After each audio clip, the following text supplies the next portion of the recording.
The late afternoon sun cast long shadows between the towering buildings of downtown Chicago. Elias Grant's black Mercedes glided through the traffic, its sleek exterior cutting through the urban maze like a knife. Inside, the atmosphere was serene, almost too still, as Elias sat back in the plush leather seat. His mind, however, was nowhere near the calm surroundings of his luxury vehicle. It wandered from one thought to another. Business deals that needed his attention, acquisitions he needed to oversee, and opportunities that demanded immediate action. "Looks like we might get some rain later tonight," Mr. Grant Thompson, his driver, said from the front seat, his voice a cheerful attempt at breaking the silence. He glanced at the rearview mirror, catching a brief glimpse of his employer's face. Elias didn't respond. He rarely did these days. His focus was far removed from the present moment. It was as if the world around him, no matter how vibrant or chaotic, was merely a background to the relentless drive of his ambition. His fingers absently drummed on the polished leather of his briefcase, a familiar gesture when his mind was adrift in corporate strategies. The only sounds were the hum of the car's engine and the soft notes of classical music playing through his earbuds, which blocked out the outside world. "Traffic's heavy, as usual," Thompson continued, trying to fill the space with conversation. But Elias remained lost in his own thoughts. The city passed by in a blur of color and motion. Flashes of yellow taxis, the occasional cyclist weaving through lanes, and groups of pedestrians rushing toward their destinations. It wasn't until the car slowed to a stop at a red light that Elias' attention was momentarily diverted. His eyes, trained to assess everything around him, landed on something unusual, something that would stir him in a way he hadn't expected. There, standing under the rusty shelter of a bus stop on the corner, sat a little girl. She couldn't have been older than 6 or 7, and yet there she was, all alone, bent over a piece of paper. Her clothes, though worn, seemed cared for. A faded purple jacket hugged her tiny frame, and her shoes, scuffed and muddied, suggested she had been walking for some time. What struck Elias the most wasn't the girl's appearance, but the intensity with which she was working. She wasn't begging. She wasn't pleading. Instead, her small hands moved with purpose, sketching something with a stub of charcoal. There was a quiet confidence in her movements, a sense of calm that belied her surroundings. She didn't glance up at the occasional passerby who walked past her, indifferent to her presence. She simply worked, focused on her art, as if the act itself held more importance than the world around her. The traffic light turned green, but Elias didn't move. His eyes remained locked on the girl, unable to tear himself away from the scene. People hurried by, some in suits, others in casual clothes, but none of them even glanced in her direction. To them, she was invisible, just another figure in the ever-moving tide of the city. But not to Elias. Through the crack in the window, the sounds of the city filtered in: car horns, fragments of conversations, the distant hum of the L train. The world outside was alive with noise and motion, but Elias felt an unfamiliar stillness creep over him. It wasn't the hustle or the bustle that had caught his attention. No, it was the girl's expression. Despite her young age, there was something profoundly serious in the way she concentrated on her drawing. Her dark eyes were fixated on the paper in front of her, her face set in an expression of quiet determination. It was then that something deep within him stirred, a feeling he hadn't experienced in years. It was a pull, an invisible tether drawing his attention to her. He reached up, almost instinctively, and removed his earbuds. The soft classical music stopped, and the full sound of the city rushed in to fill the vacuum. He could hear the chatter of pedestrians on the sidewalk, the distant screech of car brakes, and the low rumble of traffic that seemed to go on forever. It was the raw, unfiltered noise of the world, and yet it suddenly seemed distant, far removed from the small figure standing at the corner. Thompson, noticing his employer's distracted state, glanced back in the mirror. "Shall we keep going, Mr. Grant?" Elias didn't answer immediately. His gaze was fixed on the girl. She was so focused, so lost in her own world, that she seemed impervious to the world around her. Elias felt something shift within him, something he couldn't quite articulate. For a brief moment, he forgot about the meetings, the deals, the endless cycle of business that consumed his every waking moment. Instead, he was focused entirely on this one small, solitary figure in the middle of the city. Without fully understanding why, he leaned forward, his fingers tapping absent-mindedly on the leather of the seat. His mind worked quickly, as it always did. He opened his briefcase, not for the usual papers or documents, but for something else, something he hadn't planned on. Thompson, sensing his hesitation, raised an eyebrow but said nothing. Elias pulled out an envelope from the compartment. He hadn't intended to use the money today. He had planned it for something else entirely. But now, holding the thick envelope filled with cash, Elias felt a sudden urge to act. "Pull over," he said quietly, his voice different now, a subtle weight to it. "I want you to do something for me." Thompson looked at him through the rearview mirror, waiting for further instructions. "Go buy a sketch from the girl. Give her this," Elias continued, nodding toward the envelope. "No names, no message, just the money. Nothing more." Thompson hesitated for a moment, but then nodded, understanding the gravity of the request. "Understood, sir." The car eased toward the curb, pulling up just past the bus shelter. Elias watched through the tinted windows as Thompson got out, the briefcase with the envelope tucked under his arm. The girl, still drawing, didn't seem to notice at first. Thompson knelt down beside her, speaking in hushed tones that Elias couldn't hear. For a few moments, Elias could only watch, his heart inexplicably racing in his chest. What was it about this moment that had gripped him so intensely? He didn't know. He only knew that he needed to help, even if it was just a small gesture. It felt like it mattered more than anything else at that moment. Thompson returned to the car, the sketch in hand. Elias took it from him without a word. The drawing was simple, but there was an honesty to it that struck him immediately. It was a portrait of a man in a suit, his face blank yet somehow conveying a deep sense of loneliness. The posture was strong, upright, but the absence of any expression in the face told a story of its own. Elias didn't speak. He simply stared at the drawing for a long moment, his fingers tracing the confident, bold lines. A strange feeling washed over him. He wasn't sure what to make of it, but he couldn't shake the sensation that this small interaction had just altered the course of his life. The car continued through the streets of Chicago, but Elias's mind was far away. The girl, her quiet focus, and the drawing she had given him. These were the things that filled his thoughts as the city rolled past in a blur. Elias couldn't shake the image of the little girl from his mind. As his Mercedes cut through the streets of downtown, he found himself replaying the moment over and over in his head. The girl sitting at that bus stop, intent on her charcoal sketches, her eyes focused with an intensity that seemed far beyond her years. The envelope of money he had given her now felt heavier than it had before. There was something unsettling about her quiet desperation, the unspoken story behind that cardboard sign. "Help my mommy get surgery." His thoughts were interrupted as the car came to a stop in front of his penthouse building. The glass doors of the high-rise swung open automatically, and the elevator chimed as he stepped inside. His eyes drifted over the familiar sights of his home, an oasis of wealth and minimalism. The polished concrete floors, the open floor plan, the pristine, modern furniture, all of it felt cold and distant. Elias had spent years building this space, this fortress of solitude, but today it felt different. It felt hollow. He tossed his keys onto the marble countertop of his kitchen and wandered into his private art room.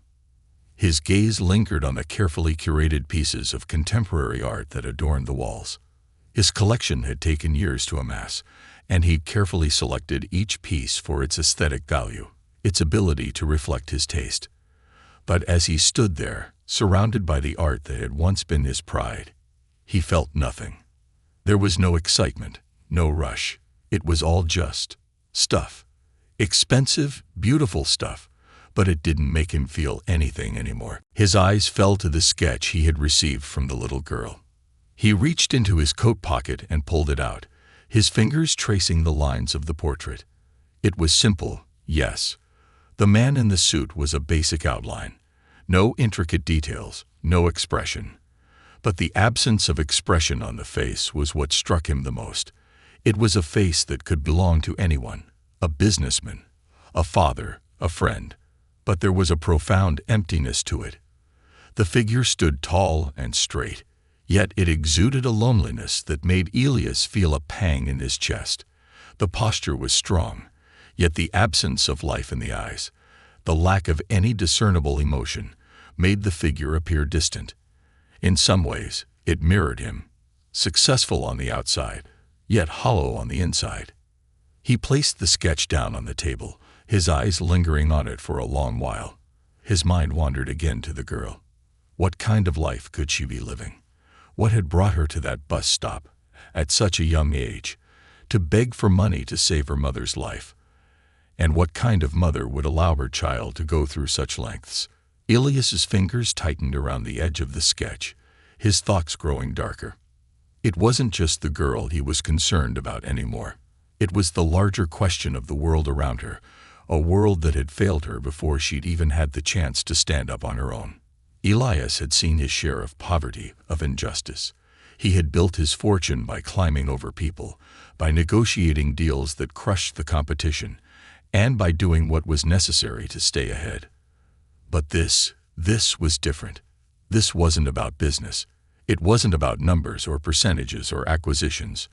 This was a child, sitting alone in the cold, fighting a battle that most adults would never be forced to face. And then there was the sign, the request for money to pay for her mother's surgery. What kind of illness could possibly have pushed her mother to this extreme? Why hadn't anyone helped her? Elias knew how the world worked. People like him, the ones who could afford to make a difference, often looked the other way.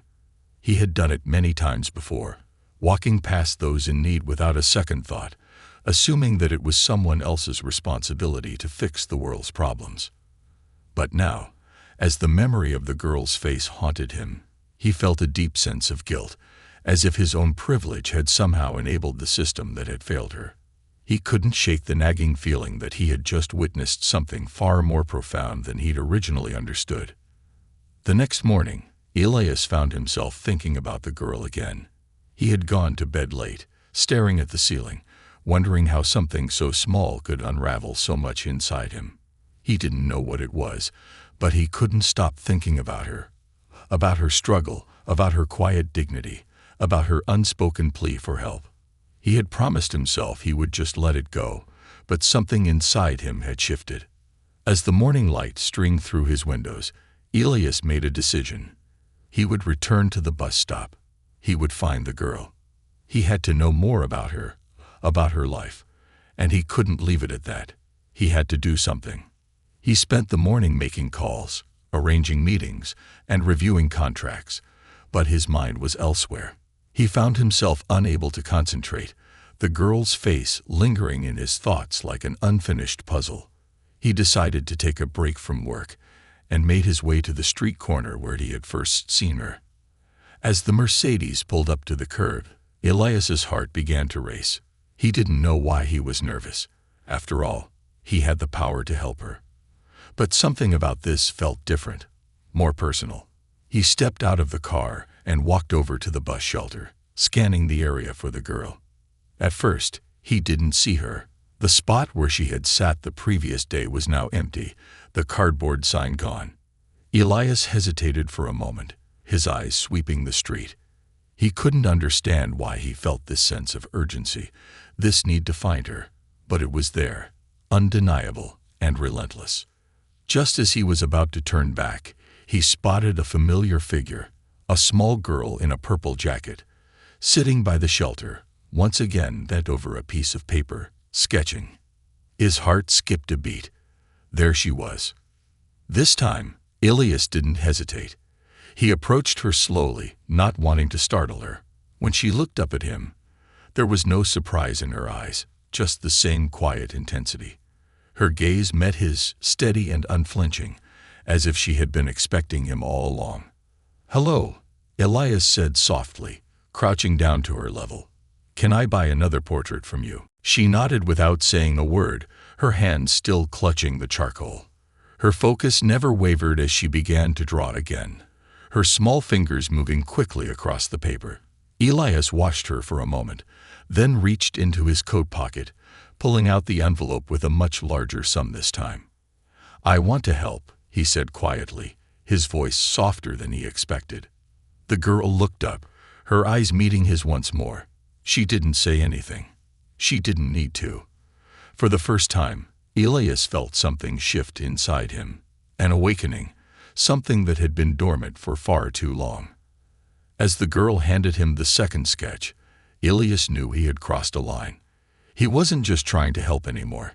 He was determined to understand, to fix what was broken. The drawing was even more striking than the last. It was a portrait of a woman, her face soft, but filled with a sense of sadness, of unspoken struggles. Her eyes were wide, pleading, as if asking for something that could never be given. Elias couldn't help but ask, his voice barely above a whisper, "Is this your mother?" The girl didn't respond. Instead, she simply nodded.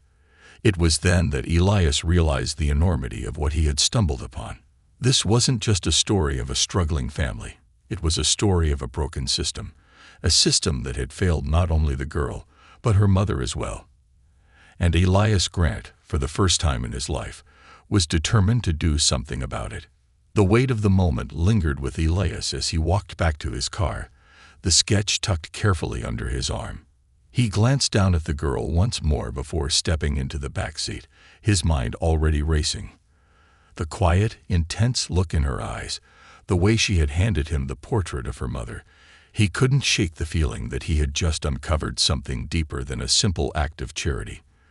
There was a story there, one he wasn't fully understanding, but that was changing with every passing second. As the car pulled away from the street corner, Elias found his thoughts spiraling. What had driven the girl to beg on the sidewalk? What kind of medical crisis was her mother facing that had pushed her to such an extreme? And why had no one else stepped in to help?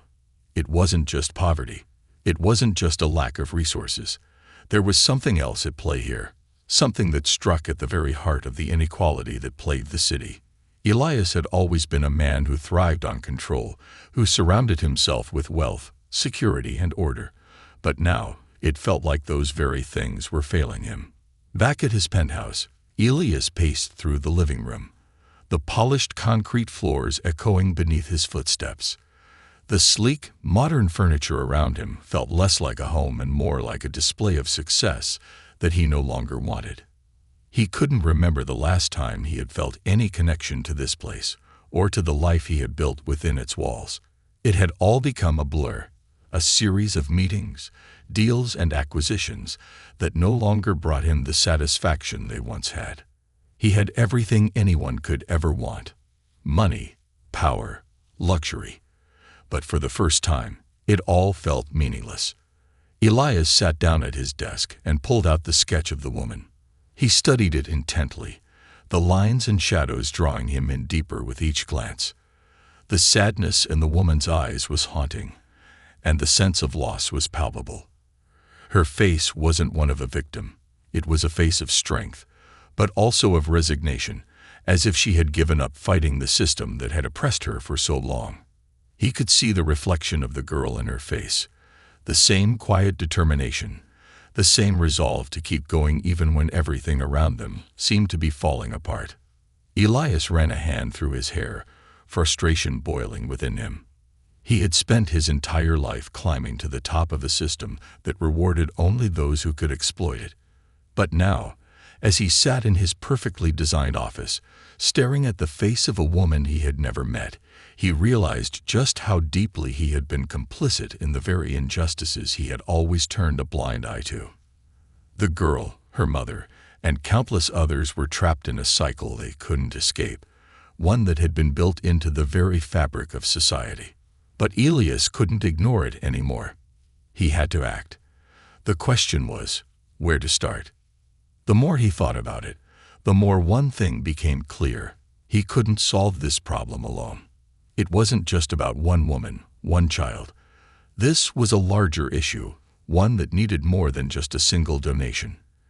It needed systemic change, something that would address the root causes of poverty and inequality, something that would give people like the girl and her mother a fighting chance at a better life. Elias knew that he couldn't change the world overnight, but he could start by making sure that the girl's mother got the surgery she needed. It was a small step, but it was a step in the right direction. He needed to find out more about her, about what was going on behind the scenes. There were hospitals in the city that offered financial assistance to patients who couldn't afford care. He had used their services for some of his own charitable donations in the past. But this situation was different.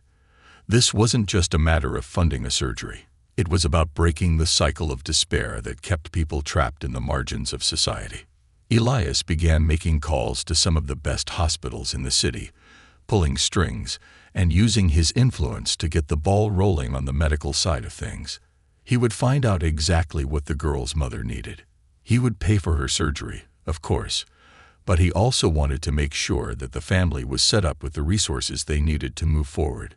Elias was no longer interested in just throwing money at the problem. He needed to understand the larger picture.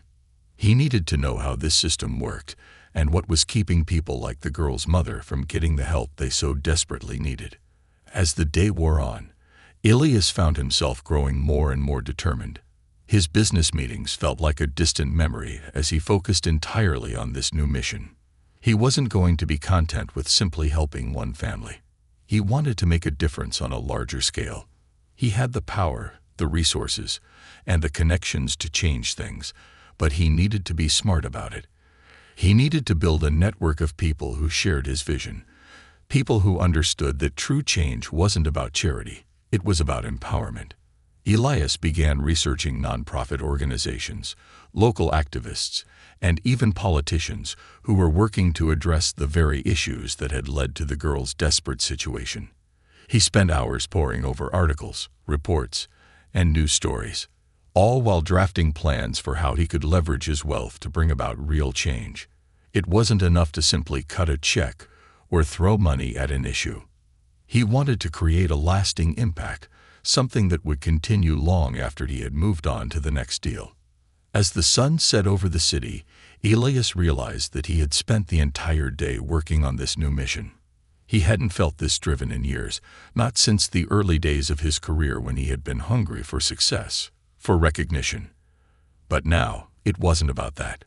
It was about doing the right thing, about using his privilege and influence to change the course of a few lives, and hopefully, many more in the future. The next morning, Elias decided to meet with the girl and her mother. He had arranged for a private meeting at one of the city's best hospitals.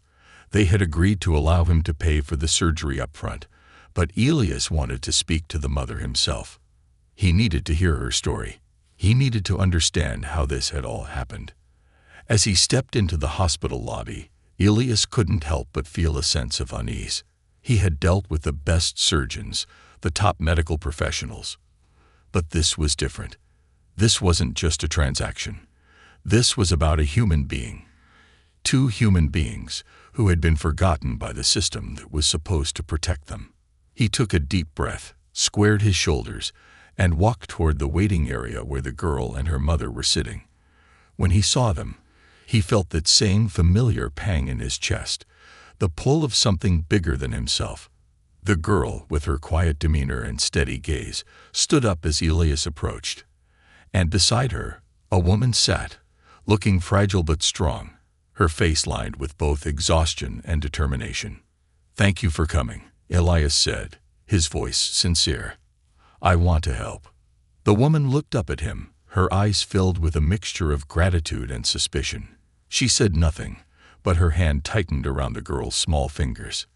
Elias took a seat across from them, his heart racing. "I don't know what you've been through, but I want to make sure you and your daughter have the chance to live a better life. I'm here to make sure your surgery is covered, but I also want to understand your story. If you're willing to share it with me, I believe we can do more than just fix one problem. I want to help change things, not just for you, but for others who are struggling too." The woman looked at him for a long time before speaking, her voice soft but firm. "You don't understand. You think you can just fix this with money. But it's not that simple." Elias nodded. "I know it's not simple, but I'm ready to listen." And with that, the woman began to tell her story. The story of a mother who had fought her entire life to survive in a world that had left her behind, and of a little girl who had already learned the hard lessons of survival before she'd even reached her 6th birthday. As the words spilled out, Elias realized that this was only the beginning. He had just scratched the surface of something far bigger than he could have ever imagined. Elias had never been the type of man to shy away from difficult situations. His whole life had been spent navigating through challenges, whether in business or in the isolated world of high society. But nothing in his experience had prepared him for the raw, unfiltered truth that poured out from the woman sitting across from him. As she spoke, her voice trembling but steady, Elias felt his whole world begin to shift, piece by piece.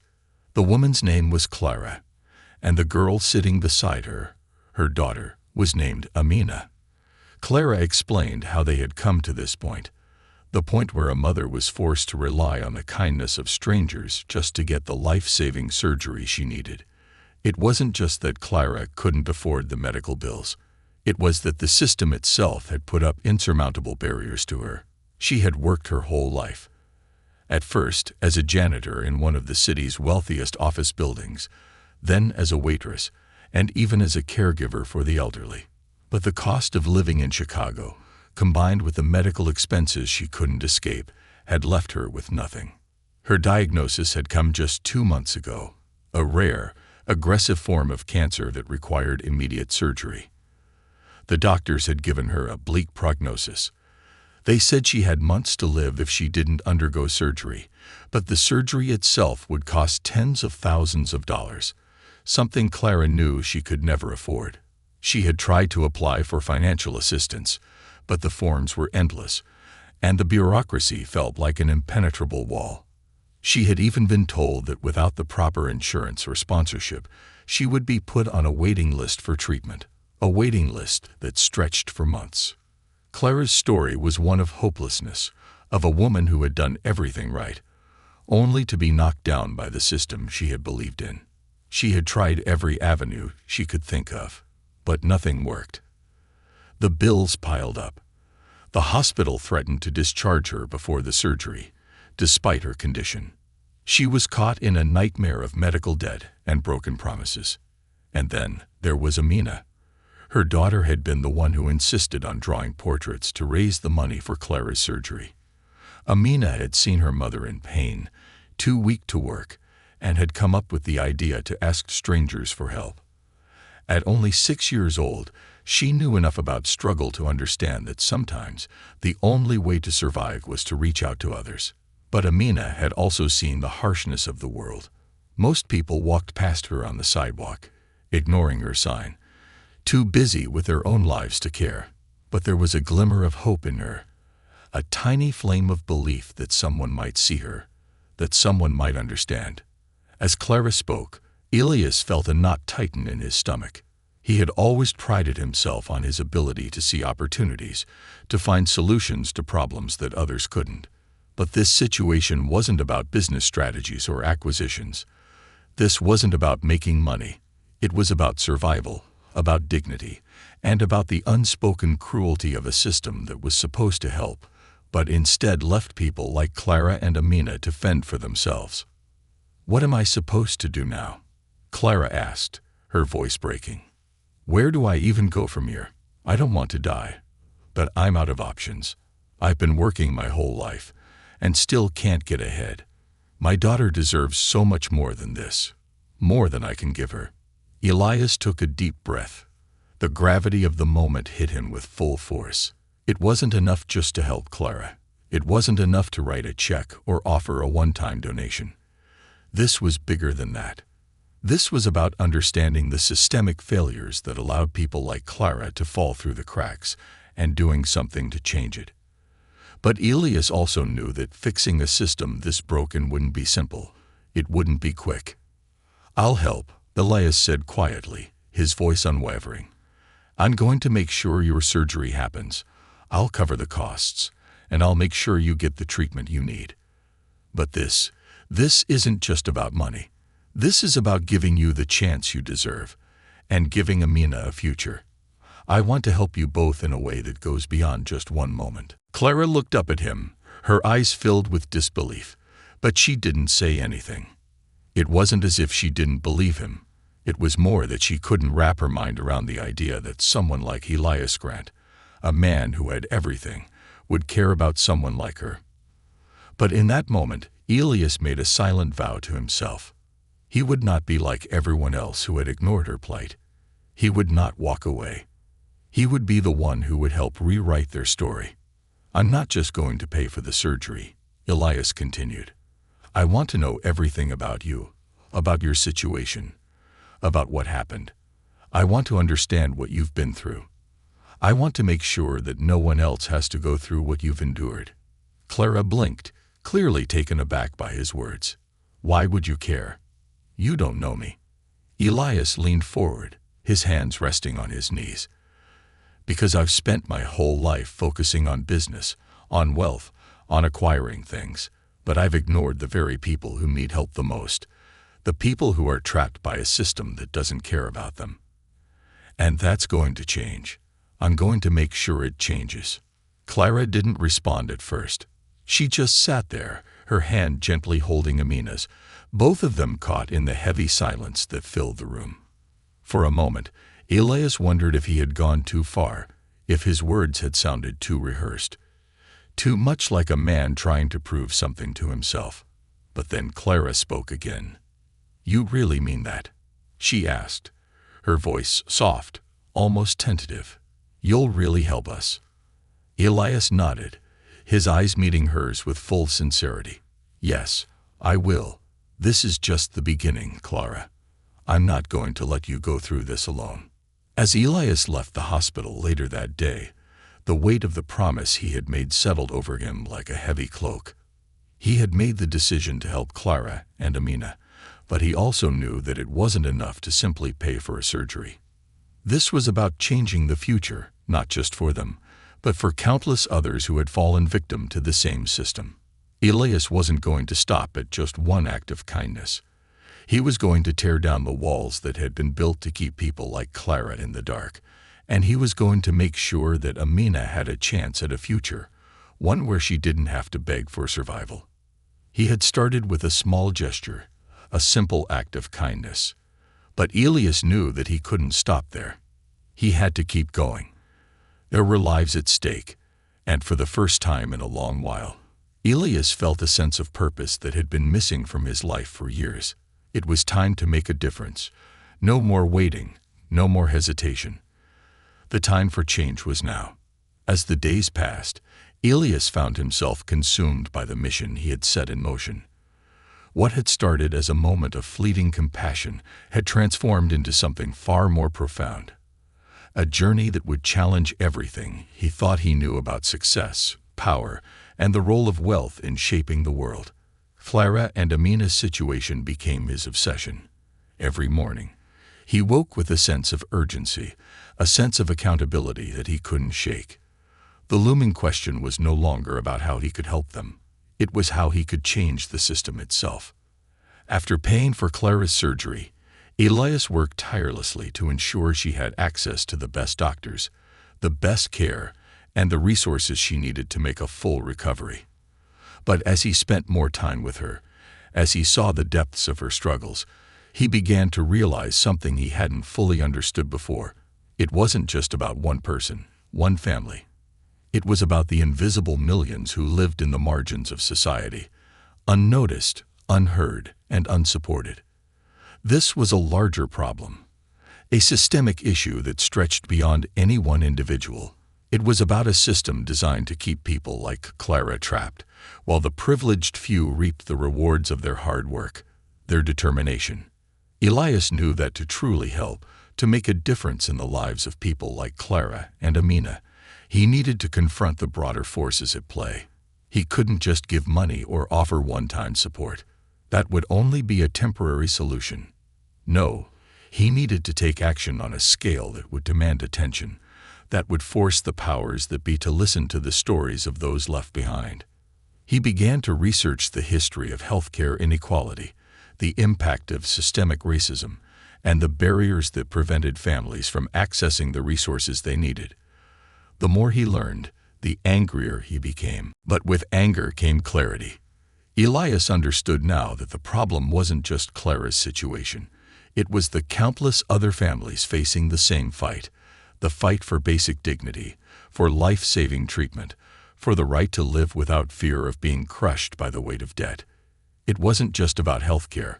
It was about opportunity, about education, housing, and the freedom to live a life without the constant threat of survival hanging over your head.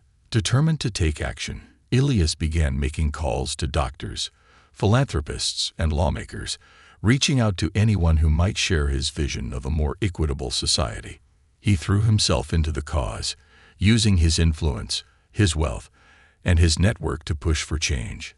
His first project was a partnership with several nonprofits that focused on healthcare access for underserved communities. He used his connections to secure funding for new medical clinics, designed specifically for low-income families, where they could receive treatment regardless of their ability to pay. But he knew this was only the beginning. Meanwhile, Clara, who was recovering well from her surgery, had become more than just a recipient of Elias's charity. She had become a partner in his mission.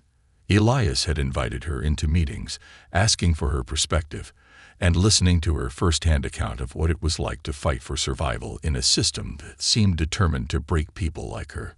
She was a powerful voice in his campaign, sharing her story with the world in a way that humanized the issue and made it impossible to ignore. Amina, too, had become an unexpected catalyst for change. Elias had watched her grow from a shy, uncertain little girl into a brave young woman with a fire in her eyes. She had been through more than any child should ever have to face, yet there she was, standing tall alongside her mother, ready to speak up for others who were suffering in silence. Elias had seen a spark in Amina that reminded him of the child he once was, the child who had believed in the power of possibility, in the power of a single act of kindness to change the world. As Elias pushed forward with his plans, he found himself facing increasing opposition from the very people who had once been his allies. Some of his business partners, who had benefited from the same systems of inequality, were uneasy with the direction he was taking.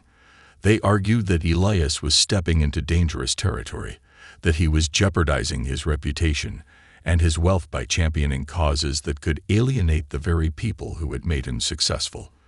But Elias couldn't turn back. His conscience wouldn't allow it.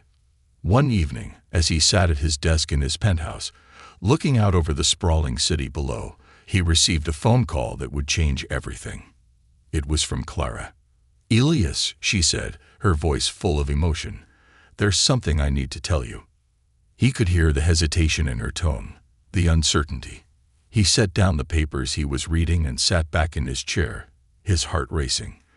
"What is it, Clara?" "I've been thinking a lot about everything," she said, "about the surgery, about you and Amina and the future. I need to tell you something I've kept hidden for a long time. I don't want you to think I'm taking advantage of you, but there's something I owe you, something you need to know." Elias's mind began to race. What was she going to tell him? His first thought was that it had to do with her past, something she hadn't shared with him. He had sensed that there was more to Clara's story than she had let on, but he hadn't pressed her. "I don't want to burden you with anything," Clara continued. "But Amina isn't just my daughter. She's your niece." Elias froze. The words hit him like a punch to the gut. "What do you mean?" Clara took a deep breath before continuing. "Amina is your sister's daughter. She was put up for adoption when she was a baby. Your sister, she died in a car accident shortly after. I was a close friend of hers, and when the child was abandoned, I took her in, raised her as my own. But I never told you. I didn't want to complicate things. I didn't want to bring up painful memories for you." The silence between them stretched on for what felt like an eternity. Elias's mind raced as he processed the revelation. His sister, he hadn't spoken of her in years. The pain of losing her, of losing his family, had shaped him into the man he was today. But he hadn't known about Amina. He hadn't known that a part of his family had been so close, so right in front of him, all this time. For a moment, all he could do was sit in stunned silence, the weight of the truth settling over him like a heavy cloak. The girl he had helped, the girl whose art had drawn him into her world, was not just a stranger. She was family. The revelation about Amina hit Elias with a force he hadn't anticipated. His world seemed to tilt, the steady foundation of his life shaking as he grappled with the profound truth that Clara had revealed. Amina, the young girl he had watched with such curiosity, was not just a symbol of the disadvantage. She was his blood. His niece, the daughter of a sister he had lost long ago. It was a truth that both electrified and terrified him. He had spent years building walls around himself, walls of success, wealth, and isolation, to protect himself from the rawness of emotions, from the vulnerability that came with caring for others. But now, he couldn't escape it. He couldn't ignore the fact that Amina's struggles were not just a reflection of a broken system. They were also a reflection of his own failure as a family member. How could he have been so blind to the child's existence? How could he have let her slip through the cracks of his oblivious life? The truth weighed heavily on Elias's conscience as he sat in his penthouse, staring at the view of the city below. The lights flickered on one by one, but it did little to dispel the darkness in his mind. It wasn't just about Amina anymore. It was about the choices he had made, the things he had neglected, the family bonds he had allowed to wither away. The truth that had been buried for so long now felt like a tidal wave, threatening to drown him. After that phone call with Clara, Elias couldn't sit still. He had to see Amina, to look her in the eyes and confront this new reality. He needed to understand how this had all happened, how he could have been so far removed from his own flesh and blood. Within the hour, he had arranged a private flight back to the city where it all began, to the place where his sister had lived and died, the place where Amina's life had unfolded without his knowledge. As the plane descended toward the small airport, Elias's heart pounded in his chest.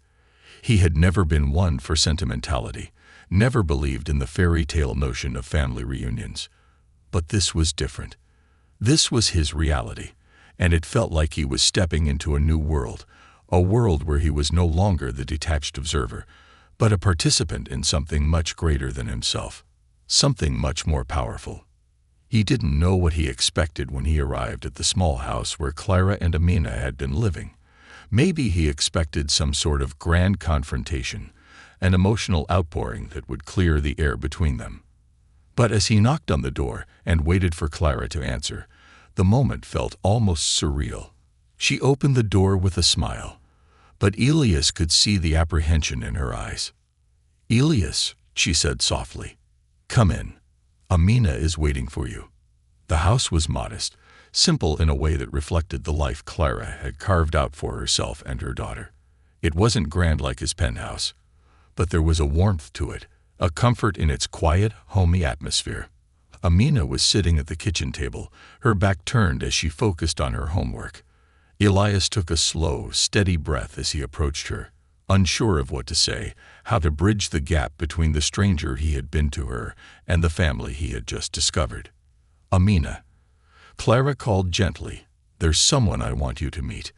The little girl turned in her chair, her eyes widening in recognition as she looked at Elias. For a moment, the world seemed to stop.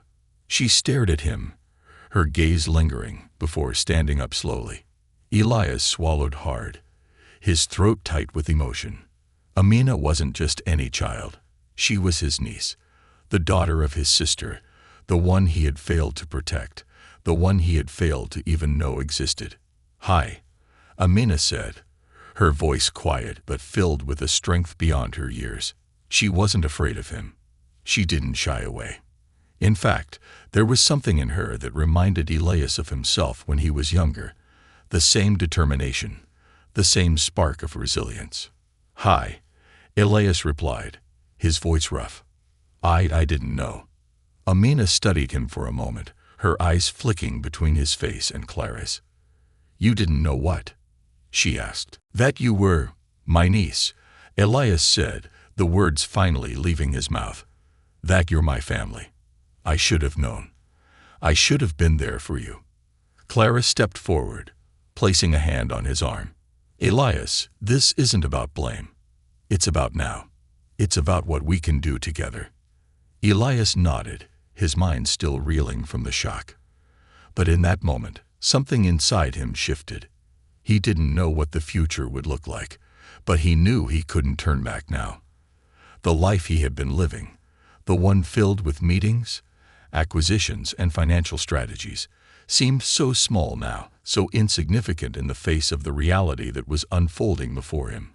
Amina's face was no longer just the face of a child in need. It was the face of his own blood, his own family. He knelt down in front of Amina, looking into her eyes. "I'm sorry I didn't know sooner, but I'm here now, and I'm going to do everything I can to make things right. For you, for your mom, for both of you." Amina didn't say anything at first. She simply looked at him with a mixture of curiosity and understanding. Then, slowly, she nodded. "Okay." Elias stood up, feeling a weight lift from his shoulders, replaced by a sense of purpose he hadn't felt in years. This wasn't just about helping a family. It was about fighting for a better future, for a better system, for everyone who had been left behind. The path ahead was uncertain, and Elias knew the road would be difficult. But for the first time in a long while, he was ready to fight for something real. As he left Clara's house that evening, Elias felt a deep sense of gratitude. He had thought his success would be defined by his wealth, by his ability to acquire and control. But now, he knew the true measure of success was in the lives he could change, in the families he could support, in the world he could shape. And with Amina and Clara by his side, he felt ready to take on the challenge of a lifetime. The next chapter of his life was just beginning. It wouldn't be easy, but he knew it would be worth it. For the first time, Elias felt like he had a purpose beyond himself, a purpose that would change the world, one life at a time.